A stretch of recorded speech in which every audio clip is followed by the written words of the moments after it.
मौलिक अधिकार में अनुच्छेद 19 में 6 प्रकार की हमें स्वतंत्रता दी हुई है, लेकिन मूल संविधान में 7 प्रकार की स्वतंत्रताएं थी, जिसमें संपत्ति का एक जो मौलिक अधिकार था उसको 44वें संविधान संशोधन के द्वारा हमारे मौलिक अधिकारों से हटाकर जो कि आर्टिकल 19 का एफ भाग था उसको अनुच्छेद 300 ए में डाला गया, जो कि भाग संविधान के भाग 12 में उल्लेखित है। ये हटाया किस संविधान संशोधन के द्वारा, तो लिखोगे 44वें संविधान संशोधन के द्वारा इसे मौलिक अधिकार की श्रेणी से हटाकर एक संवैधानिक अधिकार या विधिक अधिकार की श्रेणी में रखा गया।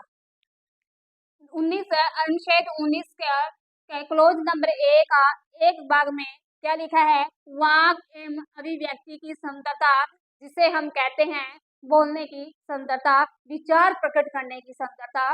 नेक्स्ट है बी में लिखा है शांतिपूर्ण सम्मेलन की स्वतंत्रता, सी में है संघ बनाने की स्वतंत्रता, डी में है निर्भोज संचरण की स्वतंत्रता, ई में देश में कहीं भी रहने या बसने की स्वतंत्रता कि हम देश के किसी भी क्षेत्र में जाकर रह सकते हैं, स्थायी निवास कर सकते हैं। और एफ हटा दिया गया, जो ये एफ हटाया गया है ये संपत्ति का अधिकार था। और नेक्स्ट है आर्टिकल 19 के क्लोज 1 का जी भाग, जीविका और प्रजनन के लिए कोई भी पेशा चुनने का अधिकार। इन सभी को आगे एक्सप्लेन करेंगे अच्छे से। नेक्स्ट है लिखेंगे वाक एवं व्यक्ति की जो स्वतंत्रता है, इसमें क्या आते हैं कि अपने विचार प्रकट करना या विचारों का प्रसार करना। किस माध्यम से हम अपने विचार प्रकट कर सकते हैं, बोलकर भी कर सकते हैं, लिख कर भी कर सकते हैं, कार्टून बनाकर, चित्र बनाकर या फिल्म के द्वारा भी हम अपने विचार प्रकट कर सकते हैं, अपने विचारों का प्रसार कर सकते हैं। वाक एवं व्यक्ति की स्वतंत्रता के अंतर्गत कई प्रकार की हमें स्वतंत्रताएं दी गई हैं, जो कि एग्जाम में सीधा यहीं से उठाया जाएगा कि कौन सा अधिकार किस क्या मौलिक अधिकार है, यदि है तो संविधान के किस अनुच्छेद में है। जैसे फोन टैपिंग के विरुद्ध अधिकार, यानी कि यदि आपके कोई कॉल रिकॉर्ड करता है तो आप उसके विरुद्ध न्यायालय में जा सकते हो, सीधा सुप्रीम कोर्ट में आप जा सकते हो। प्रेस की स्वतंत्रता, प्रेस के अकॉर्डिंग सभी जो प्रेस में बोलता है उसको क्या होता है, बोलने का अधिकार होता है। प्रेस के द्वारा हम अपने विचार प्रकट कर सकते हैं, लेकिन सरकार कुछ युक्त इस पर भी प्रतिबंध लगा सकती है। व्यवसाय विज्ञापन, किसी भी जरिए से हम अपने व्यवसाय का विज्ञापन दे सकते हैं, व्यवसाय का एडवर्टाइजमेंट हम कर सकते हैं। इलेक्ट्रॉनिक मीडिया का लाइव प्रसारण आर्टिकल 19 ए के तहत दिया जाता है। चुप रहने का अधिकार, यदि हम बोल नहीं सकते, यदि हमें चुप रहना है तो चुप रहने का अधिकार भी हमें आर्टिकल 19 ए में दिया हुआ है। जैसे राष्ट्रीय गान चला हुआ है और राष्ट्रीय गान के समय आप बोलना नहीं चाहते या राष्ट्रीय गान आप गाना नहीं चाहते तो आपको चुप रहने का अधिकार है, आप चुप रह सकते हैं, मौन रह सकते हैं। इंटरनेट प्राप्त करने का अधिकार अभी 2020 में आया था, तो आपको इंटरनेट प्राप्त करने का अधिकार है। कुछ व्यवसाय ऐसे भी हैं जो इंटरनेट पर ही बेस्ड होते हैं, तो सरकार इसमें भी कुछ प्रतिबंध लगा सकती है, लेकिन जो अपवाद हैं आगे हम पढ़ेंगे। उसके बाद है सरकारी गतिविधियों को जानने का अधिकार। आरटीआई के द्वारा हम सरकार की गतिविधियों को जानने, जो गतिविधियां हैं उनको जानने का प्रयास करते हैं। आरटीआई कब आया था, 2005 में अरविंद केजरीवाल के प्रयासों से। नेक्स्ट है विरोध प्रदर्शन करने का अधिकार, लेकिन कैसा होना चाहिए विरोध प्रदर्शन, शांतिपूर्ण तरीके से बिना किसी हथियार के विरोध प्रदर्शन हम कर सकते हैं। आयोजित बंद के विरोध का अधिकार, यानी कि कहीं पर यदि भारत बंद का या कोई भी शहर बंद का ऐलान करता है तो कोई भी व्यक्ति अपना व्यवसाय को खुला या ओपन कर सकता है, उसको उस बंद का विरोध करने का अधिकार है। नेक्स्ट है ध्वज फहराने का अधिकार। नवीन जिंदल के प्रयासों से ये अधिकार हमें मिला था, हमें ध्वज फहराने का भी अधिकार है, आर्टिकल 19 के तहत दिया हुआ है। नेक्स्ट है इसके कुछ अपवाद हैं। आर्टिकल 19 के क्लोज नंबर 2 में कुछ हमें अधिकार हैं जो उनके ऊपर अपवाद हैं, जिसमें सरकार कुछ युक्त निर्बंधन यानी कि प्रतिबंध लगा सकती हैं, जो 19 के क्लोज नंबर 1 में हमें अधिकार दिया हुआ है। उस पर क्या है, यदि किसी कारणवश देश की अखंडता, संप्रभुता को खतरा होता है तो सरकार उस चीज को बंद कर सकती है या प्रतिबंध लगा सकती है।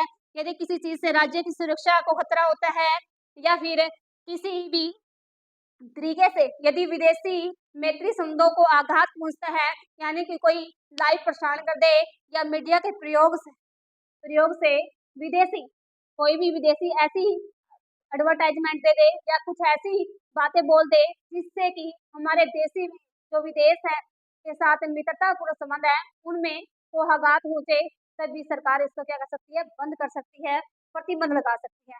नैतिकता एवं आचरण की यदि मान हानि होती है, कोई भी हानि होती है तब भी बंद किए जा सकते हैं। न्यायालय की अवमानना यदि कोई करता है तब भी उसके मौलिक अधिकारों का हनन किया जा सकता है। यदि मान हानि किसी के प्रति कुछ कटु शब्द बोल देना उस जिससे उसके मान मर्यादा में उसकी पर्सनैलिटी में वो आघात पहुंचता है तो ये मान हानि है, उससे भी उसके अधिकार समाप्त किए जा सकते हैं। हमें बोलने का अधिकार है, विचार प्रकट करने का अधिकार है, लेकिन किसी व्यक्ति के बारे में हम गलत वर्ड नहीं बोल सकते।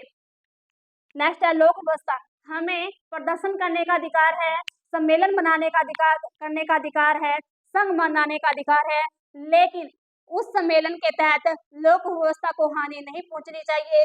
सरकार जैसे लोक व्यवस्था के तहत आईपीसी की धारा 144 के तहत भी क्या करती है, 144 जो धारा है इसके तहत 4 या 4 से अधिक व्यक्ति इकट्ठे नहीं हो सकते, तो ये सरकार क्या कर सकती है, कुछ प्रतिबंध लगा सकती है। और नेक्स्ट है अपराध उद्दीपन। यदि किसी कारण से अपराध उद्दीपन होता है तब भी सरकार हमारे मौलिक अधिकारों में प्रतिबंध लगा सकती है। 19 का क्लोज नंबर 1 का बी भाग सभा एवं सम्मेलन की स्वतंत्रता। हमें सम्मेलन करने का अधिकार है, सभा बनाने का अधिकार है, जुलूस निकालने का अधिकार है। ये धार्मिक और गैर धार्मिक दो प्रकार के हो सकते हैं।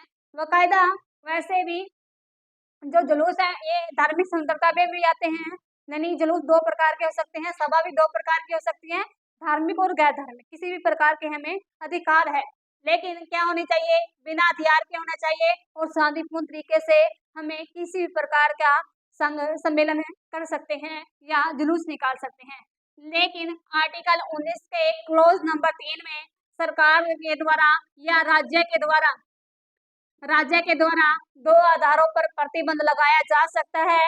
वो दो आधार कौन से हैं, किसी से देश की अखंडता एवं संप्रभुता को हानि नहीं होनी चाहिए और लोक व्यवस्था को हानि नहीं होनी चाहिए, लोक व्यवस्था बनाए रखना होता है। नेक्स्ट है आर्टिकल 19 का क्लोज नंबर 1 का सी भाग संघ संगठन बनाने की स्वतंत्रता।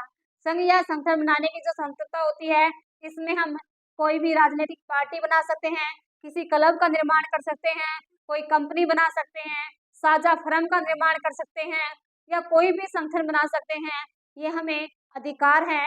और 1900 एक है सहकारी समितियां बनाने का अधिकार, जो 97वां संविधान संशोधन के द्वारा 2011 में हमें ये अधिकार दिया गया था कि अब सहकारी समितियां का भी निर्माण किया जा सकता है। और इसके पहले मंत्री थे अमित शाह। और आर्टिकल 19(4) इसका अपवाद है। उस अपवाद के आधार क्या है, वही से मैं देश की संप्रभुता एवं अखंडता को हानि नहीं होनी चाहिए और लोक व्यवस्था व्यवस्थित होनी चाहिए।